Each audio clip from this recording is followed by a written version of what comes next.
전기세만 30만 원 넘게 나왔어요. 그렇게나 나왔어? 누진세 때문인가 보다. 집에서 계속 에어컨 켜두세요? 지후 없을 때도요? 계속 켜두는 건 아니고 잠깐씩 끄기는 하지. 어머님, 그러면 저희 집은 거의 24시간 에어컨이 돌아가는 거잖아요. 그러면 당연히 이렇게 나오죠. 그러면 혼자 있는다고 한낮에 에어컨을 끄라는 소리야? 오늘 이야기 속 주인공은 64세 고성미 씨입니다. 그리고 그녀의 아들과 며느리에 관한 이야기이죠. 고 씨는 참 치졸한 이유로 아들 며느리에게 실망했습니다. 어쩌다 보니 아들네 들어와서 살고 있었지만 이런 문제로 서운하게 할 줄은 몰랐습니다. 차라리 돈을 달라고 했다면 불편하긴 해도 이런 마음이 들지는 않았을 것일 텐데 한여름에 에어컨을 트는 문제로 딴지를 거는 아들과 며느리 때문에 기가 막히기까지 했습니다. 다른 일도 아니고 손주를 봐주기 위해 집도 두고 온 부모에게 말이죠. 정말로 돈이 아까운 게 아니라 같이 사는 게 싫고 사람이 싫으니 트집을 잡는 것임을 모르지 않았습니다. 그러니까 더욱 괘씸했습니다. 그래놓고는 상주하는 도우미처럼 부려먹으려는 못된 심보가 가증스럽기까지 했습니다.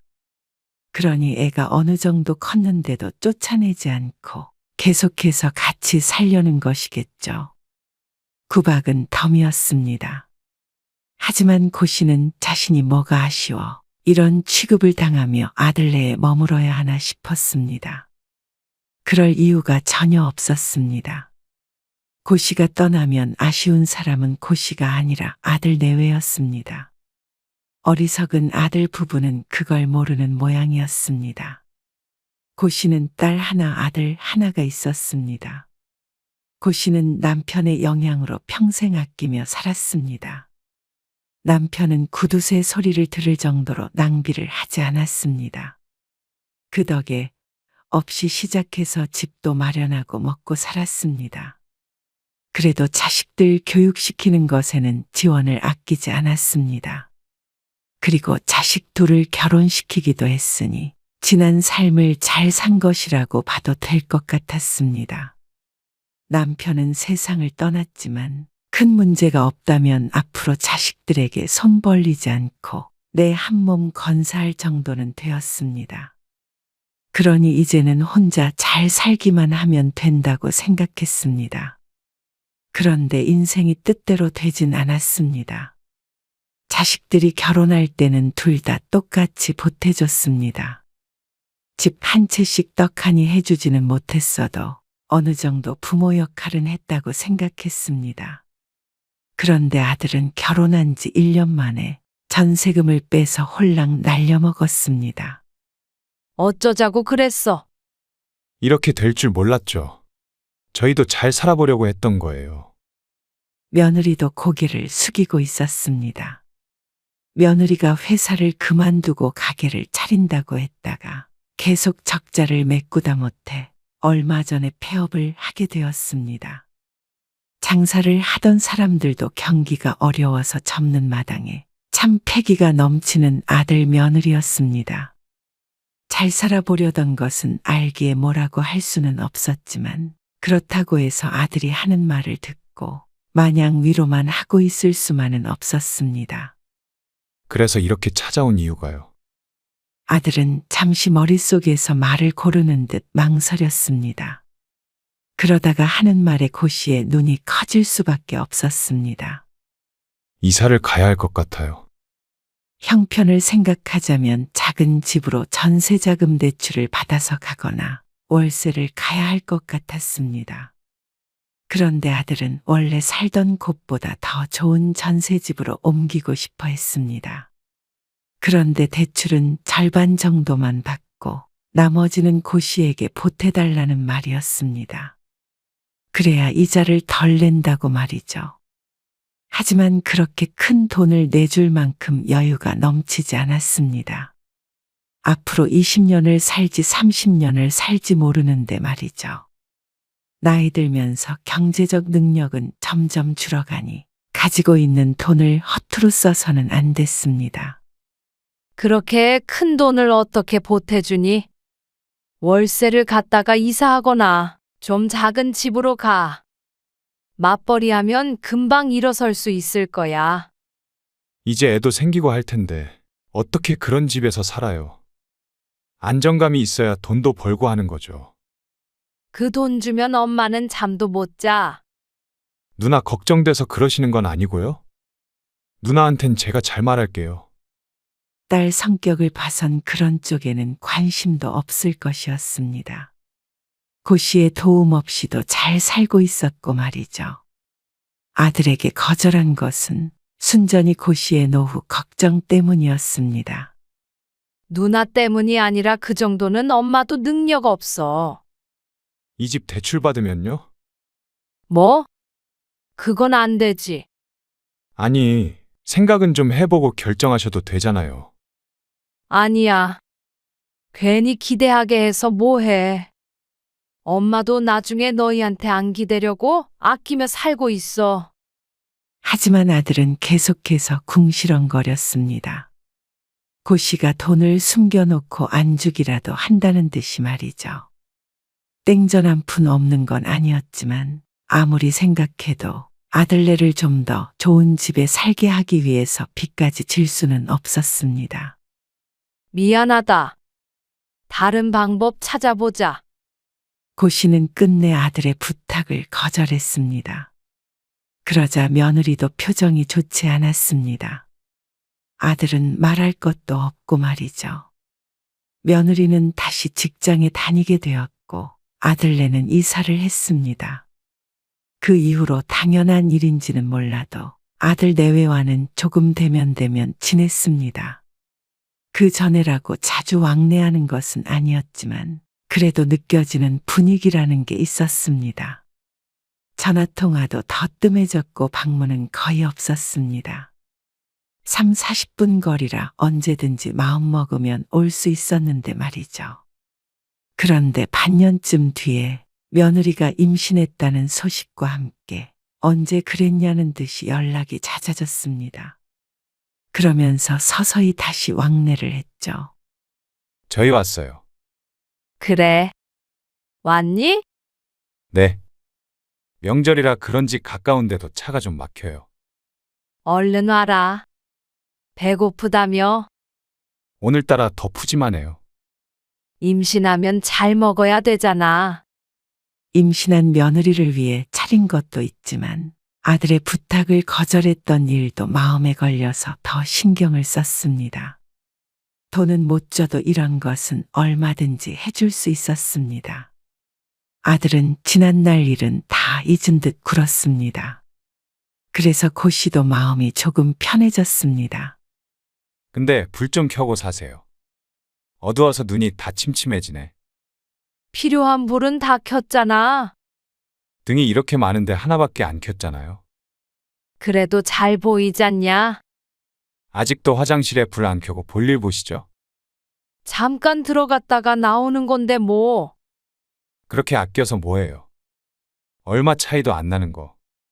아들의 말에 고 씨가 작게 한숨을 쉬며 말했습니다. 이런 말을 하기는 싫지만 아들이 걱정됐습니다. 너희도 작은 거에서부터 아껴. 그래야 얼른 일어서지. 저희 아직 그 정도는 아니에요. 그러면서 살짝 인상을 찌푸리는 아들. 전기세 1,000원, 2,000원 아낄 정도로 어려운 상황이 아니라고 하는 것 같았지만 요즘 사람들은 참 아낄 줄을 몰랐습니다. 거기서 더 했다가는 듣기 싫은 잔소리가 될까봐 더는 아무 말도 하지 않았습니다. 그런데 아들이 저녁을 먹고서 또 다른 용건을 꺼냈습니다. 저희 애기 낳으면요. 그래도 정연이는 계속 일해야 하잖아요. 다시 취직한 지 얼마 되지 않은 며느리였고 외벌이 할 만큼 상황이 좋은 것이 아니었습니다. 고 씨가 아들의 말에 고개를 끄덕였습니다. 그런데 그게 다가 아니었습니다. 엄마가 애 좀 봐주셔야 할 것 같아요. 애를 어떻게 봐줘? 가깝다고는 해도 한 번씩 오가기 멀지 않은 것이지 매일 왔다 갔다 할 만한 거리는 아니었습니다. 그런데 아들은 조금 당황스러운 제안을 했습니다. 자신의 집에 들어와 살면서 봐달라는 것이었습니다.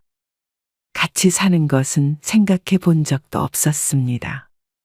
늙어서 치매에 걸리더라도 말이죠. 같이 사는 건 좀 그렇지 않니? 너희도 불편할 거고. 계속 같이 살자는 건 아니고요. 애가 좀 클 때까지만요. 1년? 그 정도로 애가 다 크나요? 어린이집에 4, 5살쯤에 보내려고 하는데. 그러면 거진 3, 4년을 같이 살자는 말이었습니다.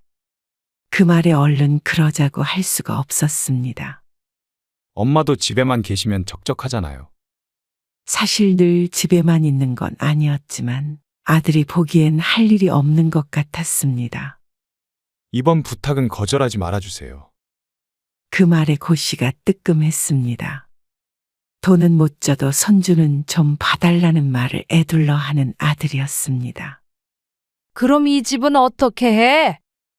어차피 다시 돌아오실 텐데 그때까지 월세를 주면 되지 않아요? 그러면 생활비도 하고 좋죠. 일 좀 안 하셔도 충분히 사시잖아요. 그 말은 나쁘지 않은 듯 했습니다. 아들은 가구도 전부 두고 개인 집만 챙겨서 나오라고 했습니다. 가구나 가전이 있는 상태로 월세를 구하는 사람들도 많다면서 말이죠. 다른 사람이 들어와서 산다고 생각하면 조금 찜찜하기도 했지만 크게 손해보지는 않을 것 같았습니다. 결국 고 씨는 3년 정도 손주를 봐주기로 했습니다. 며느리가 만삭일 때 부동산에 세를 내놓았더니 일주일 만에 금방 계약이 됐습니다. 그리고 며느리가 산후조리원에 있을 때 짐을 옮겼죠. 어차피 집이야 없어지는 게 아니고 세를 주면 생활비는 걱정할 것이 없으니 잘한 선택이라고 생각했습니다. 또 이런 때가 아니면 아들 손주 며느리랑 이렇게 가까이 지내보겠나 싶기도 했습니다. 평생 같이 살라고 한다면 고 씨도 자신은 없었지만 3년 정도는 괜찮겠거니 싶었죠. 그리고 그건 착각이었습니다. 전기세가 왜 이렇게 많이 나오지? 그래? 얼마나 나오는데? 둘이 살 때보다 10만 원은 더 나오는 것 같은데요. 며느리가 관리비 고지서를 펼쳐 보이며 말했습니다. 고 씨도 자세히 보았는데 당연한 일이었습니다. 둘이 살 때와 넷이서 살 때가 같을 리가 없었습니다. 둘은 출근해버리면 그만이지만 집에는 여전히 고 씨와 아이가 있으니 말이죠. 그동안엔 몰랐다가 날이 조금 더워지니 금액이 티가 많이 나는 듯 했습니다. 에어컨도 켜고 그러다 보니 어쩔 수가 없는 일이었죠. 애기 젖병 넣는 소독기도 있고. 지난달에 제습기랑 공기청정기도 샀잖아. 며느리도 고 씨의 말을 들으니 틀린 말도 아니었는지 덧붙여 말은 없었습니다. 그런 며느리를 고 씨도 대수롭지 않게 생각했습니다. 고 씨가 혼자 살 때는 아파트 내에서도 전기세가 특히 적게 나오는 편이었습니다. 혼자 살 때는 밤에 불도 밤에 1~2시간 정도 켜놓는 것이 고작이었고 TV를 보거나 냉장고에 들어가는 전기가 거의 전부였습니다. 밥솥도 밥을 하고 나면 코드를 바로 빼놓았고 불필요한 전기는 쓰지 않았습니다. 과장해서 말하자면 사람이 안 살고 있다고 오해를 받을 정도였습니다. 하지만 그런 곳이도 여름 앞에는 장사가 없었습니다. 다른 데는 아껴도 에어컨을 참을 수는 없었죠. 어떤 사람들은 선풍기만으로도 버틴다고 하는데 고 씨는 안타깝게도 그런 유형은 아니었습니다. 건조해지면 가끔 끄기도 하지만 기본적으로는 여름 몇 달 동안은 에어컨은 잘 켜고 살았습니다. 그리고 아들네 집에서는 말할 것도 없었습니다. 어린 아이가 있으니 말이죠. 손주가 돌이 지났을 때였습니다. 고 씨의 허리가 안 좋아서 한동안 고생을 했습니다. 그래서 어지간하면 아이를 몇 시간만이라도 어린이집에 맡겼으면 했습니다. 집에서 육아 말고도 할 일이 많았고 말이죠. 어린이집이요? 그건 좀 그렇죠. 잠깐만이라도 보내자는 거야. 오전에 맡겼다가 점심쯤에 데리고 오는 건 어때? 왜 그러시는데요? 그러면 오전에 병원도 가서 물리치료도 받고 할 수 있잖아. 할 일도 많고. 아, 그건 좀 애가 너무 어리잖아요. 며느리는 아이를 잠깐 어린이집에 보내는 것도 싫어했습니다. 고 씨도 아직은 너무 어린가 싶어서 며느리의 뜻에 따랐습니다. 한 1년 정도 더 있다가 보내자는 말에 그러자고 했죠. 그런데 몇 달 뒤에 며느리가 무슨 소리를 들은 모양이었습니다. 지우 어린이집에 보내야 할 것 같아요. 벌써? 네. 그래야 언어 발달에 좋대요. 아직 말을 못 하잖아요. 돌이 지났는데 말이 조금 느린 손주였습니다. 그렇다고 문제가 있는 정도는 아니었는데 며느리는 그게 집에만 있는 탓이라고 생각했습니다. 아무래도 어머님이랑 둘만 있다 보니까 언어 발달이 늦은 것 같아요. 굳이 고시를 탓하는 말은 아니었지만 고시로서는 마음이 불편할 수밖에 없었습니다. 그리고 바로 며칠 뒤에 손주는 어린이집에 보내졌습니다. 그러자 고씨도 좀 살만했습니다. 아이를 돌보며 집에 있다 보니 자연스럽게 집안일도 고씨의 일이 되었는데 그러니 아이에게서 벗어난 시간도 어느 정도 필요했습니다. 모처럼 개인 시간이 생긴 듯 했습니다. 그래도 오후 2시면 어린이집에서 집으로 돌아오기 때문에 그렇게 넉넉한 시간은 아니었습니다. 고 씨가 청소하느라 작은 방에 들어갔다가 화면이 켜져 있는 컴퓨터를 발견했습니다. 보통은 아들 며느리 물건은 건드리지 않는데 지난해에 전기요금이 많이 나왔다고 투덜대던 며느리가 생각이 났습니다. 하지만 함부로 껐다가는 뭐가 잘못될까봐 아들 며느리가 퇴근할 때까지 기다렸죠. 작은 방에 컴퓨터 저거 계속 켜두는 거야? 왜요? 안 쓸 때는 꺼놔야 되지 않아? 계속 돌아가는 소리 나던데. 엄청 뜨겁고. 아, 그냥 두세요. 쓸 때마다 껐다 켰다 하기 귀찮아요. 전기세 많이 나오지 그러면? 컴퓨터는 별로 안 나와요. 아들이 그렇다니까 그런 줄 아는데 아무리 그래도 전기를 쓰는데 요금이 안 나올 리가 없었습니다. 그냥 끄시면 안 돼요. 안 꺼. 끌 줄도 몰라. 아들이 신신당부를 했고 고 씨는 신경을 껐습니다. 전기요금 걱정된다더니 다 거짓말인 모양이었습니다. 그런데 또다시 여름은 찾아왔습니다.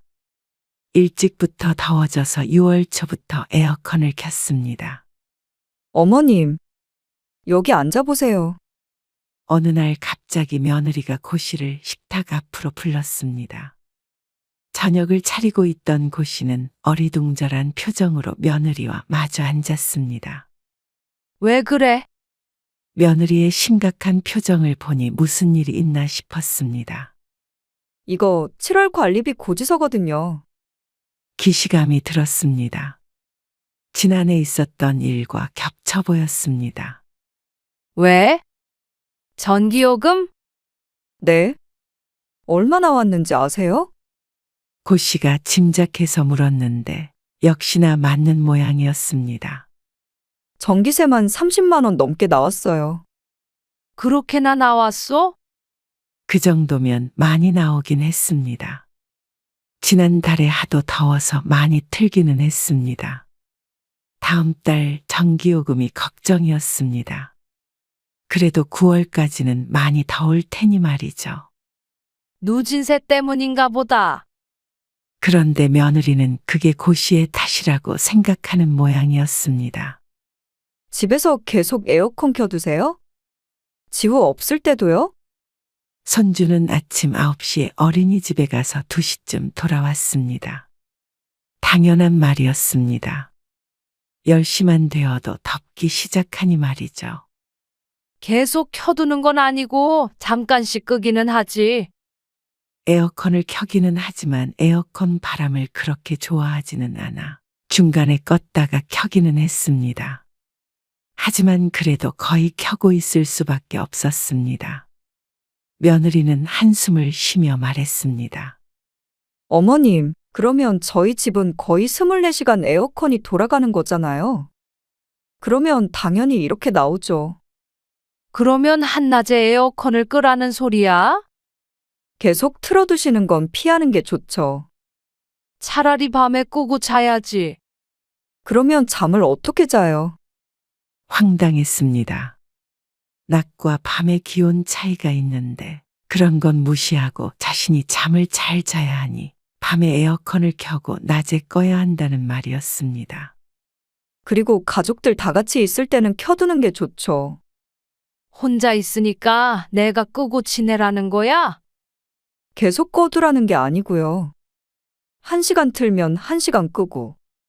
그 정도는 괜찮잖아요. 어이가 없긴 했습니다. 평소에 다른 데는 전혀 아끼지 않으면서 왜 그렇게 에어컨에 예민한지 몰랐습니다. 사실 그 외의 새는 전기가 훨씬 많을 것 같은데 말이죠. 그래서 다음날 고 씨도 휴대폰으로 검색을 좀 해보았습니다. 여름철에 전기요금을 아끼는 법을 조사해 봤더니 오히려 며느리와는 반대로 나와 있었습니다. 일정 온도를 설정하고 계속 켜두는 게 차라리 요금이 덜 나온다고 했죠. 그걸 찾아서 며느리에게 보여주니까 아주 떨떠름한 표정을 지었습니다. 속으로는 그조차 상처였습니다. 여름이 되고 며느리나 아들이 집에 있을 때는 에어컨이 한 번도 꺼진 적이 없었으니 말이죠. 결국은 고 씨 혼자 에어컨을 틀고 있는 것이 눈꼴 시린 모양이었습니다. 같이 사니 이런 꼴을 다 보나 싶어서 기분이 상했습니다. 서럽기도 했습니다. 내가 집이 없는 것도 아니고 돈이 없어 얹혀 사는 것도 아닌데 말이죠. 오히려 아들 며느리 도와주러 와서 왜 이런 취급을 받아야 하는지 몰랐습니다. 그리고 그 다음 달도 더 적게 나올 리는 없었습니다. 온도는 잘 맞춰두었지만 날이 더 더워지니 요금이 줄어들 리가 없었죠. 어머님, 이달은 더 나왔어요. 한숨을 팍 쉬며 하는 말에 고 씨도 울컥하는 기분이었습니다. 나와봤자 다음 달까지만 좀 많이 나오고 그 뒤로는 안 나올 거 아냐. 그래도 이렇게 3달이면 100만 원이에요. 어머님, 그래서 시원하게 살았잖냐. 돈 벌어다가 다 전기요금으로 나가는 것 같아서 속상해서 그렇죠. 그게 그렇게 걱정되면 전기세는 내가 낼게. 고 씨도 참지 못하고 버럭 외쳤습니다. 사실 바보 같은 말이었는데 순간 너무 화가 나서 내지른 말이었습니다.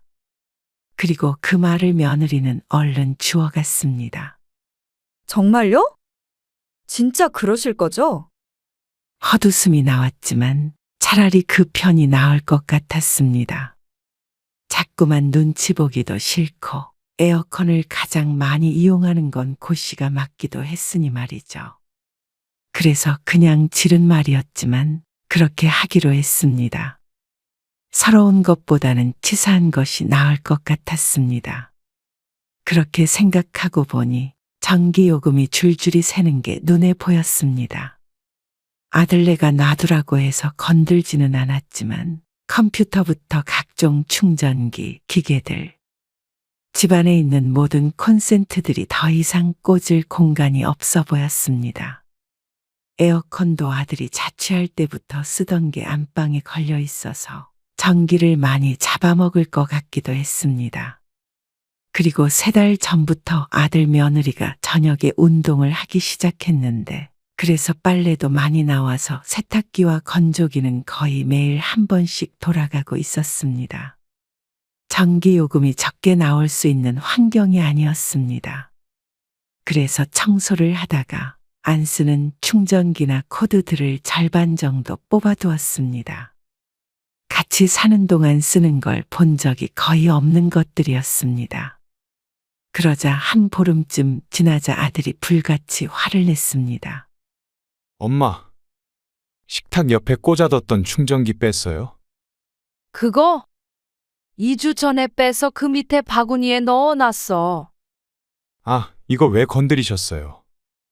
선이 빠지려고 해서 건들면 안 되는데. 충전 안 되잖아요. 다른 충전기 많잖아. 그 충전기 아니에요. 다른 거예요. 뭘 말하는지는 몰랐지만 아무튼간 아들은 고 씨에게 짜증이란 짜증은 다 냈습니다. 그럴 거면 얘기를 하던가 다른 데다 잘 챙겨 놓던가 했어야 하는 거 아닌가 싶었습니다. 어린 아들이었다면 등짝을 한 대 쳐주고 싶었습니다. 나만 노력해서 뭐하니? 무슨 말이에요? 전기요금 많이 나온다고 뭐라고 하질 말던가. 그거 꽂아둔다고 무슨 전기세가 나온다는 말이에요. 그것뿐인 줄 알아? 책상 뒤에도 주렁주렁하고 침대맡에도 엄청 꽂아두잖아. 그거는 다 쓰는 거예요. 출근했는데 어떻게 써? 아들은 말문이 막히는 듯 조금 투덜대더니 방으로 들어가 버렸습니다. 이제는 고 씨가 나와야 할 때가 된 것 같았습니다. 비단 전기요금만의 문제는 아니었습니다. 시간이 지날수록 고 씨와 아들 내외는 사사건건 마찰이 생기기 시작했습니다. 어쩌면 당연한 일인지도 몰랐습니다. 1년을 넘어서 거의 2년 가까이 같이 지냈는데 이 정도면 올해도 같이 살았습니다. 고 씨도 서운하고 서러운 일이 없는 것이 아니었습니다. 말을 안 하고 지내는 것뿐이었습니다. 육아도 전부 고 씨가 하는데 집안일까지 고 씨에게 맡기고 손 하나 까딱 안 하는 아들 며느리였습니다. 그래도 일하느라 힘든 아들 며느리 조금이라도 도와주잔 생각에 힘닿는 한 고 씨가 전부 하고 있었습니다. 그리고 이런 생각을 떠올리기는 싫지만 아이를 봐주는 비용은 한 푼도 받지 않았습니다. 주겠다고 하지도 않았고 받겠다고 하지도 않았죠. 월세가 들어와서 생활에 어려움이 없으니 굳이 달라고 하지 않았습니다. 그러면 아들 며느리도 어느 정도는 고 씨를 배려하며 지내야 하지 않나 생각했지만 어느새 고 씨의 희생은 모두 당연한 일이 되어 있었습니다. 그러던 어느 날 고 씨가 아들 며느리가 하는 말을 우연히 듣게 됐습니다. 공과금을 어머님한테 내달라고 할까? 어떤 거? 관리비, 관리비랑 가스비도 전부. 전부. 너무 많은 거 아니야? 많긴 뭐가 많아. 어머님이 그 정도는 내주셔도 되지. 어차피 어머님 여기 사시는 거 우리가 월세를 받는 것도 아니고 생활비를 따로 받는 것도 아니잖아. 그래도 엄마가 장도 보시고 하잖아. 전기요금도 내고. 우리가 어머님 모시고 사는 거나 마찬가지인데 월세로 받으면 그것보다 훨씬 많이 내야 되는데 그냥 공과금만 내달라고 부탁하는 게 안 돼? 그런가? 그런가 하고 중얼거리는 아들을 보고는 속에서 불이 나는 듯 했습니다. 고 씨는 문을 열고 들어가서 아들 며느리에게 말했습니다. 그러면 애 봐준 돈은 왜 안 주니? 아들 며느리의 놀란 표정이 보였습니다. 월세 낼 테니까 애 봐준 비용이랑 집안일 해준 거, 그리고 장 본 거, 그거 비용 다 정산해 줄래? 아우, 엄마. 듣고 계셨어요? 인상을 찌푸리며 말하는 아들. 어이가 없었습니다. 무슨 논리로 그런 대화를 나눈 것인지 도무지 이해가 가지 않았습니다. 애 봐준 돈도 주라니까? 뭐, 공과금을 내? 너희는 양심이 있니? 애 봐준 돈이라뇨. 저희 덕에 엄마 살던 집 월세 줘서 돈 받으시잖아요. 그거랑 퉁치는 거죠. 내 집 세 준 거랑 무슨 상관이야? 내가 너희 집에 있는 건 월세 주기 위해서가 아니라 지후 봐주려고 그러는 건데. 상주 도우미들은 그러면 공짜로 일해주니? 이상한 소리를 하고 있어. 저희도 엄마랑 같이 살면서 알게 모르게 나가는 돈 많아요. 알게 모르게?